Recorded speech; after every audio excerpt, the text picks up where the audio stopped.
Welcome to this video lesson on log prices.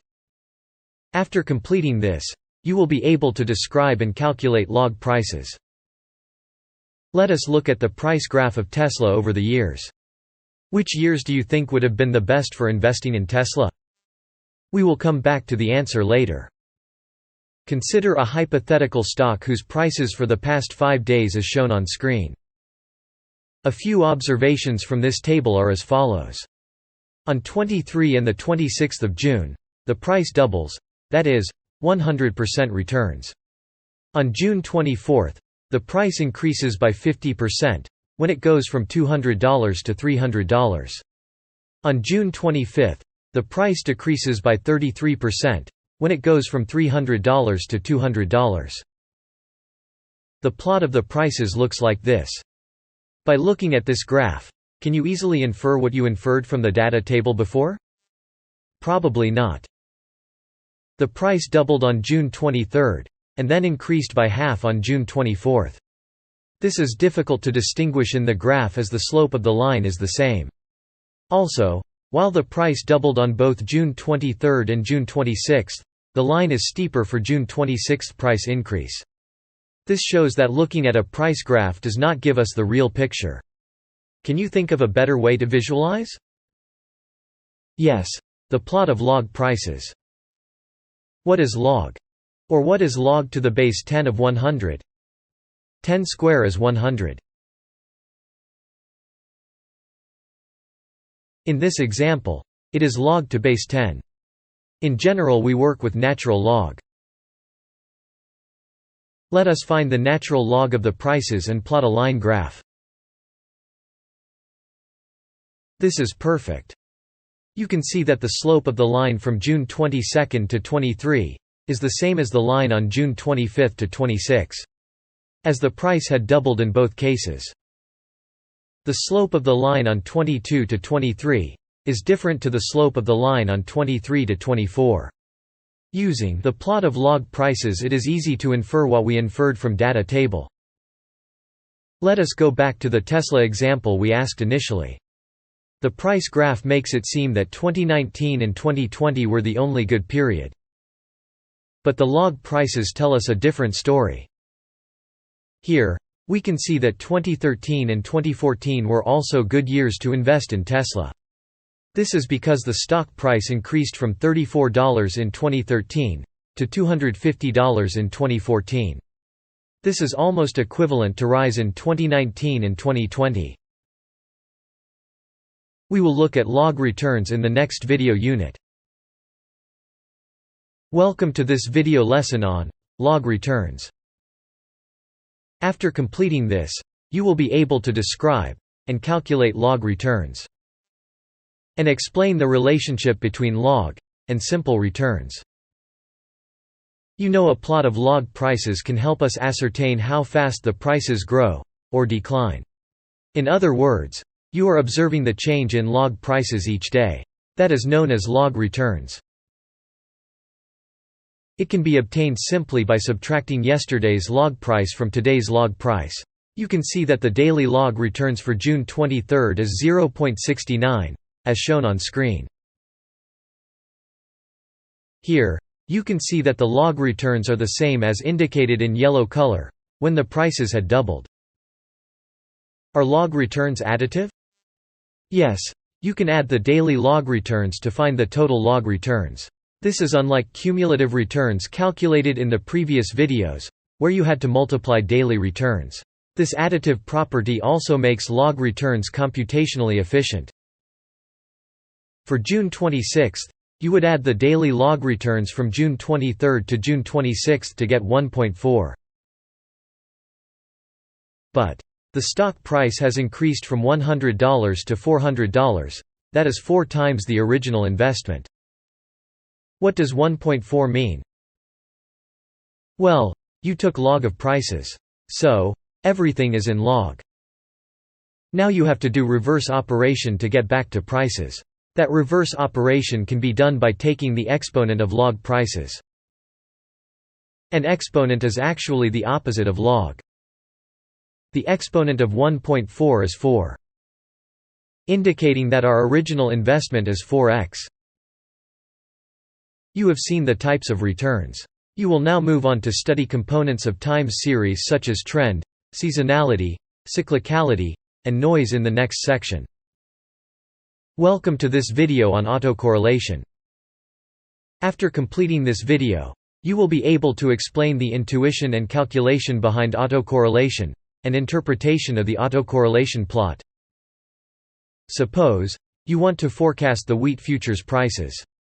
You look at various factors that affect the price of wheat, such as climate and oil prices. But the most important determinant is its lagged prices. For example, if the price of wheat increases for the last 12 months, you would expect the wheat price to increase this month. To understand this intuitively, say, you have the price of wheat futures at the end of May, June and July. May's wheat price has some impact on June's wheat price. And June's wheat price has some impact on July's wheat price. So, the price of wheat in May has some impact on the price of wheat in July, through June. This impact is known as the indirect effect. But it is also possible to have some direct relationship between the price of wheat in May and July. Why does this happen? This can be due to fundamental reasons, such as change in agricultural commodity pricing policy at a fixed time interval, say every 2 months. Let's take an example. The wheat futures prices at the end of month from May to July are shown on screen. From May to June it increased by 10%. Then, from June to July it increased by 10% plus $1, which is 10% from June and $1 from May. Similarly, from July to August, it increased by 10%. Then, from August to September, it increased by 10% plus $1, which is 10% from August, and $1 from July. So, from May to July and from July to September, there is a direct relationship of $1 increase in price. This is a simplified example, and easy to identify the pattern or relationship between prices. In real scenarios, these relationships are complicated.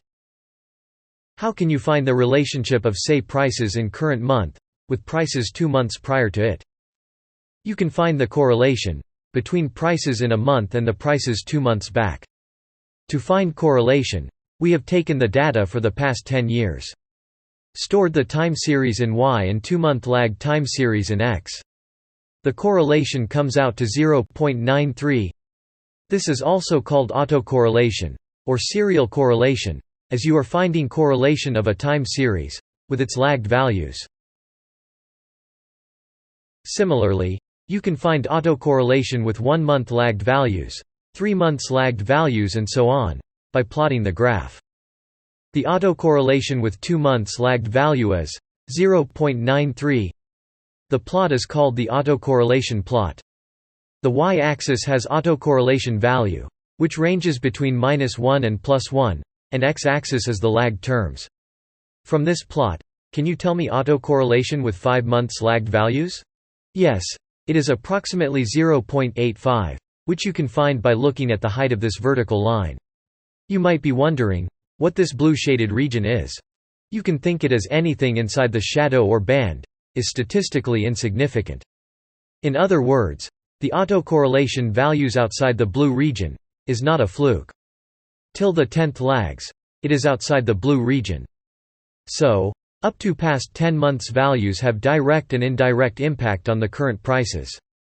You can use this information to predict next month's wheat price. The prediction will be covered in the upcoming sections. Even though the wheat prices are positively correlated, the wheat prices monthly returns not necessarily are autocorrelated. As you can see, in the autocorrelation plot of monthly returns for the past 20 months, they are not statistically significant. In other words, monthly returns of wheat futures are random and they are independent of each other. That's all for this video. In the upcoming unit, you will learn about the partial autocorrelation. Welcome to this video lesson on Stationarity. After completing this, you will be able to define stationarity. Explain why is stationarity important. And list the properties of stationarity. In the literal sense, you know that stationary means something is not moving, or something is constant. But, what is stationarity in a time series? Imagine that you are given a time series as shown on screen. Will you be able to predict the price on the 31st day? Most likely, your answer would be $5. You can see that the prices have fluctuated between 4 and 6 for the past 30 days. So, you expect a similar range for the price on the 31st day. What if you have to predict the price on the 31st day for the graph on the screen? You see that the price has risen from 4 to 241, but moving haphazardly in between. It is not as easy to predict the price here. Why was the value easier to predict in the first graph than the second? In the first graph, the price was stationary, and always stayed between 4 and 6. The mean also stayed constant at 5. A time series is called stationary if the mean and variance are constant. In other words, it doesn't mean that the series doesn't change over time. It is just that the mean and variance does not change with time. In our first case, we had looked at the first 30 days. If we go in the future and see the time series from the 500th to 530th day, it will be the same. This is an important property of a stationary time series. You can pick any period at random, and you should get the same mean and variance. Why should you know if a series is stationary? In the fine print of most of the time series models, you will find an assumption that the input to the model should be stationary. If you have a very simple time series prediction model, which says the next predicted value is mean, this model would work very well in the first case, and would fail miserably in the second case. In many cases, these simple models are surprisingly very useful in creating more complex models. Can you think of any stationary time series which you have come across in real life? From the year 2011 to early 2015, the Swiss National Bank, SNB, had decided to fix the exchange rate of the Swiss franc, CHF, to €1.2. This meant that the SNB would buy or sell euros in order to keep the exchange rate fixed. This can be seen in a snapshot of the time in 2012, where it hovered along the 1.201 mark. Here, you can say that the mean is constant at 1.201, while the value varies from 1.2008 to 1.2018. Not only in financial markets, you can also find stationary price series in non-financial markets. For example, water level for Nile, or total goals scored in a football match. In financial markets, you will have more non-stationary price series compared to stationary price series. If you see the price series of Tesla, you can see that it is trending, which means that the mean is constantly changing. You can see here that the mean of the price series was around $6 in the year 2012. The mean changed to $40 from 2014 to 2017. And further, the price hovered around the mean of $60. This shows that the Tesla price series is non-stationary. But it is visually difficult to analyze and find if the time series is stationary, especially if you are working with many securities. You might be thinking, is there a mathematical and efficient way to check for stationarity? Yes. You can use the ADF test, or augmented Dickey-Fuller test, to check if the price series is stationary or not. You can also use Hurst exponent. You will see the implementation of the ADF test further in this section. But, as most of the price series are non-stationary, can we do something to make it stationary? Yes. And one of the popular methods is to use differencing. What is differencing? In differencing, you simply subtract yesterday's price from today's price. After applying differencing to wheat futures price series, it becomes stationary. The mean has shifted to 0. And the values move between -2 and 2 only. If you want to standardize the graph, you can also use percentage change to make it stationary. In the upcoming units, you will learn to perform ADF test to check if the time series is stationary. Welcome to this video on ARIMA models. So far you have seen that the ARMA model can only work and give meaningful predictions if the time series is stationary. But unfortunately, the wheat ETF we were working with, and most of the favorite stocks, indices and commodities, are not stationary. What to do if you want to use the ARMA model for forecasting on non-stationary time series? Remember, you can make a non-stationary time series stationary by differencing. That is, subtracting the previous period value from the current value. For example, the wheat ETF price is trending downwards. We subtracted the last month's wheat price to the current month's price, and the differencing series looks like this. Visually, the difference time series looks stationary. And the output from a statistical test such as the ADF test validates the same.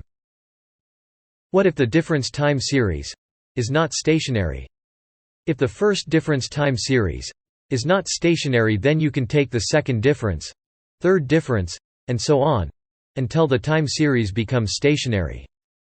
Once the time series becomes stationary, you can apply the ARMA model on the difference series for forecasting. In the example, you apply the wheat ETF difference series to the ARMA model. And the ARMA predicts the change in price expected at the next time step. But we cannot trade the difference or change in wheat ETF price. We can only trade the prices of wheat ETF. To get the predicted price of a wheat, you can add predicted price of wheat difference series to the previous period price of wheat. For example, the current price of wheat is $25, and the predicted change in wheat price at is $1. Adding current wheat price and the forecasted change in price will give you the wheat price at next time step of $26. You can take a long position in wheat ETF. To summarize, pass any price series as input. If the price series is not stationary, then make it stationary. This can be done with the help of differencing. Then apply the ARMA model to predict the difference time series. And finally, convert the predicted time series to the original price series. This whole flowchart is the ARIMA model. The I in ARIMA is the integration, and it has to do with the differencing in time series. The value for which the time series becomes stationary is the order of the integrated term. In Python, we have a package which will perform all these tasks for us. It just takes the price series, the order of AR, integrated and moving average, and gives us the expected price in future. That's all for this video. In the upcoming units, you will learn the representation and equation of the ARIMA model, and also learn to forecast using the ARIMA model.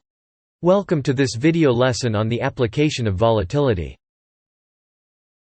After completing this, you will be able to explain implied volatility, VIX, and VXX. We discussed in previous units on how to calculate historical volatility using standard deviation of an asset's returns. What if you wanted to know the volatility of the stock in the future? Implied volatility tells us the market's expectation of how volatile the asset will be in the future. You can use an option pricing model to calculate the implied volatility of a stock. The option price for a low volatility stock is low. This implies that the underlying asset is not very risky. In contrast, high volatility stocks have higher option prices. The option seller expects a high premium to take that risk. Thus, option price can help us indirectly measure the implied volatility. Can you calculate the implied volatility for the entire market? The volatility index, or VIX, is the implied volatility of the index options in the S&P 500 index. VIX is the forward-looking volatility of the market for a period of 30 days. The VIX graph is shown on screen. VIX is also known as the fear index. A high value, usually indicates traders have a pessimistic view towards the future price. You can see that the VIX increased sharply in 2008 and 2020. You can see the relation between the S&P 500 index and VIX on screen. In a majority of times, a fall in the S&P 500 results in an increase in the volatility levels. Can you use this knowledge to trade? While VIX is only an index value and not a tradable security, VX futures can be used by traders.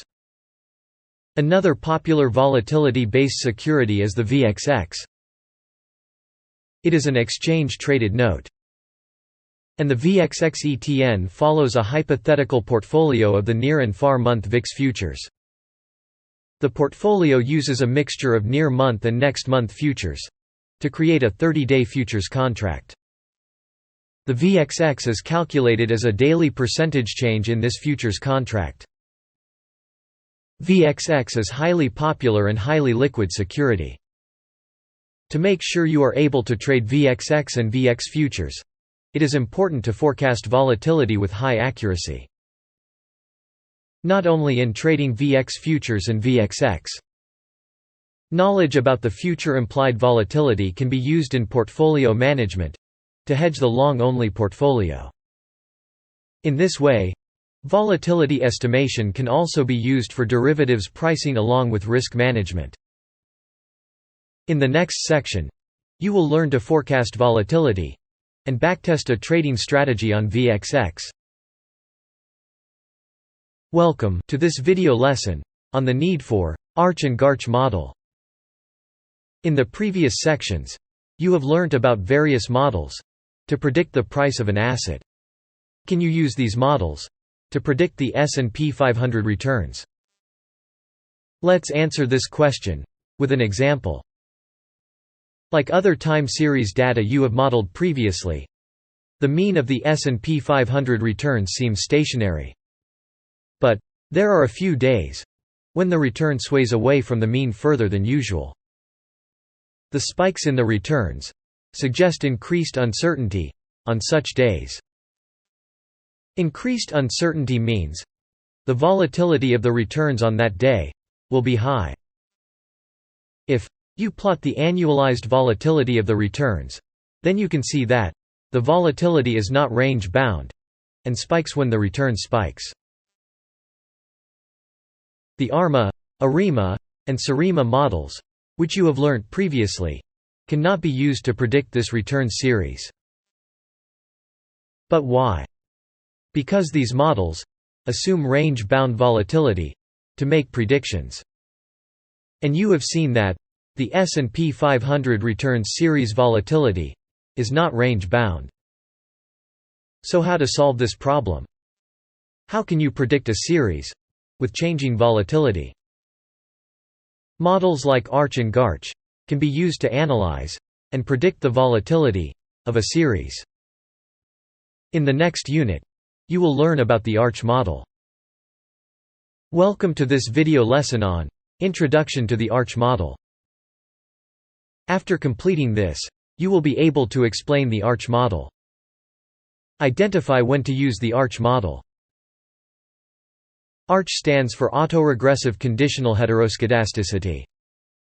But what does this mean? Heteroscedasticity means non-constant variance, or the variance is changing. And conditional means that variance is changing with respect to time. If the change in variance is correlated over time, then it can be modeled using an autoregressive process. That is, it can be modeled using its past values. But how to check if the variance is correlated with its past values? To model autocorrelated variance, Robert F. Engel came up with the Arch model in 1982. The Arch model uses current returns to predict future volatility. You must be wondering, how can you use the returns to get the volatility? Let's explain this concept in an intuitive fashion. If you model the return series mathematically, then it is seen that the returns at the current time step are directly proportional to the volatility at the current time step. On squaring both sides, you get the relationship that the squared returns at the current time are directly proportional to the variance at the current time. Using this relationship, you have linked the squared returns at the time t with the variance at the time t. We will take this relationship one step forward. If the squared returns are autocorrelated, then the squared returns at the current time step can be used to predict the squared returns at the next time step. And you know that the squared returns at any time step is proportional to the variance at that step. But how to find if the squared returns are autocorrelated? You can use the PACF plot to find if there is autocorrelation. The PACF plot for the squared returns shows autocorrelation, and it is also outside the blue shaded region. After seeing the autocorrelation from the PACF plot, you can use the arch model in this case.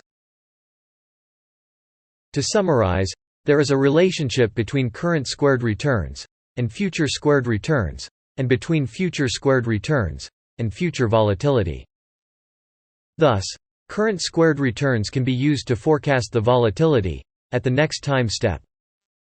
Or in simple words, the current value of squared returns can be used to forecast the volatility at the next time step. That's all for this video. In the next video unit, you will learn to mathematically express the arch equation. Then there will be detailed derivation of the equation. Welcome to this video lesson, to mathematically express the arch model. After completing this video, you will be able to perform the first principle check on the relationship between returns and volatility, and define the arch equation. In the previous video unit, you have learned that the returns at the current time step can be used to predict the volatility at the next time step. Let's do the first principle checks on real-life data. You can see that whenever there is a spike in returns of S&P 500, there is a spike in the volatility of the S&P 500. And whenever the returns are not fluctuating much, then the volatility is low. Let's express this relationship mathematically. The arch equation is expressed as the predicted variance at the next time step is equal to a constant term plus a coefficient times the squared returns at the current time step. You can estimate the constant and the coefficient in the arch equation by fitting the model on historical data. That's all for this video. Coming up next is a reading document with the detailed derivation of the arch equation, followed by a notebook for the arch model implementation. Welcome to this video lesson on performance analysis of the arch model. After completing this, you will be able to analyze the forecasts made by the arch model, where volatility is within a range, and where volatility is increasing. Let us first consider a normal market scenario, when the returns do not sway much from the mean. As a result, the volatility also does not sway much. You can say that mid-February of 2020 was a normal market scenario for the S&P 500, because returns were fairly close to zero. On the 14th of February, the returns are 0.18%. The arch model used these returns to predict the volatility on the 18th of February of 10.89%. The actual historical volatility on the 18th of February came close to the predicted volatility. Similarly, on the days following the 18th of February, the arch model predictions were closer to the actual realized volatility. The error of the arch model can be further reduced by incorporating more lagged returns. However, this is not advisable due to the risk of overfitting. Let us now consider another scenario where the volatility is increasing. In an adverse market scenario such as COVID-19 pandemic, the market returns sway far from the mean due to uncertainty. Do you think the arch model will be able to predict the volatility during the outbreak of pandemic in March 2020? Let's find out. Using the returns, the arch predicted volatility spike of 39.94% for the 3rd of March. This is a much higher forecast compared to 10 to 12% during normal market conditions. The actual historical volatility again came closer to this prediction. Similarly, for the next few days, the arch predicted high volatility. The historical volatility was also high due to uncertainty in the market. So the volatility predictions by the arch model were close to the actual realized volatility. Isn't this great? You have seen that the arch model prediction is fairly accurate in both normal and adverse market conditions. But this is far from the full story. The arch fails to capture the volatility clustering. Let's learn in detail on that limitation in the next video. Welcome to this video lesson on implementation of the arch model. After completing this, you will be able to explain the limitations of the arch model and explain the arch model. In the previous section, you have learnt how the arch model captured the non-constant volatility of the S&P 500 returns. You have seen the arch model prediction is fairly accurate in both normal and adverse market conditions. But there is a problem. Any adverse market event has a lasting effect on the market. It is observed that all the market participants take different amounts of time to factor in any event. This results in fluctuating returns.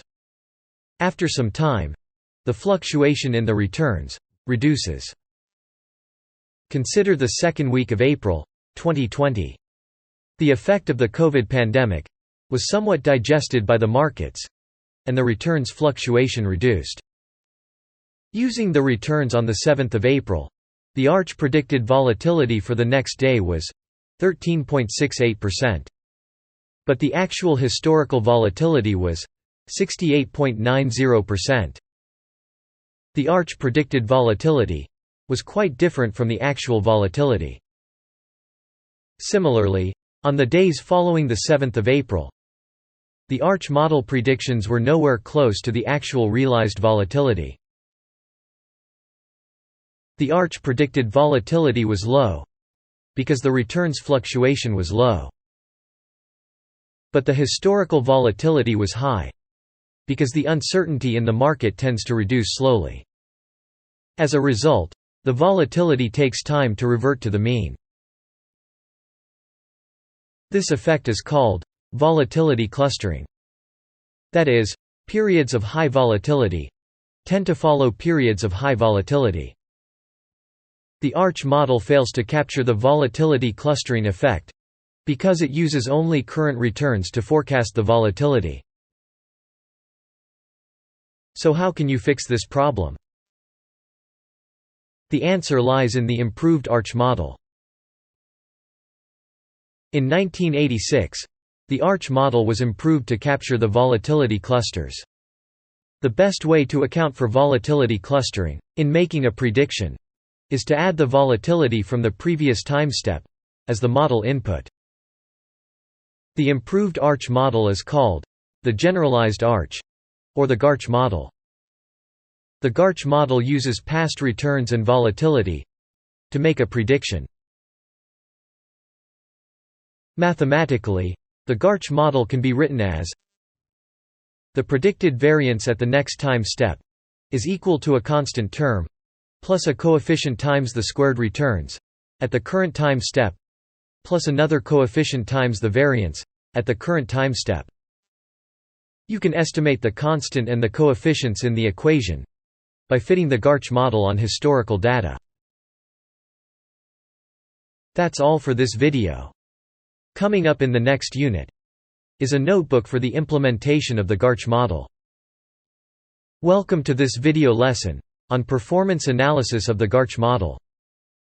Let's analyze the accuracy of the predictions made by the arch model. In the previous unit, you have seen that the arch model failed to capture the volatility clustering effect in April 2020. Now you will analyze the same period, but this time using a arch model. Using the returns on the 7th of April and the volatility prediction for the 7th of April, the arch predicted volatility for the 8th was 61.13%. The actual historical volatility on the 8th was 68.90%. The volatility predictions by the Garch model was close to the actual realized volatility. Similarly, on the days following the 8th of April, the Garch model predictions were closer to the actual realized volatility than the Arch volatility predictions. The inclusion of the current volatility, along with the current returns, makes the Garch model better than the Arch. The Garch model can predict higher volatility, even if the returns have stopped fluctuating, but the volatility is still high, due to volatility clustering. You have seen the Garch model, capturing the volatility clustering effect on a few days. On plotting the Arch and Garch predictions over a longer time, you can see that the Garch predictions are better than the Arch predictions. That's all for this video. In the next unit, you will implement the Garch model in a trading strategy.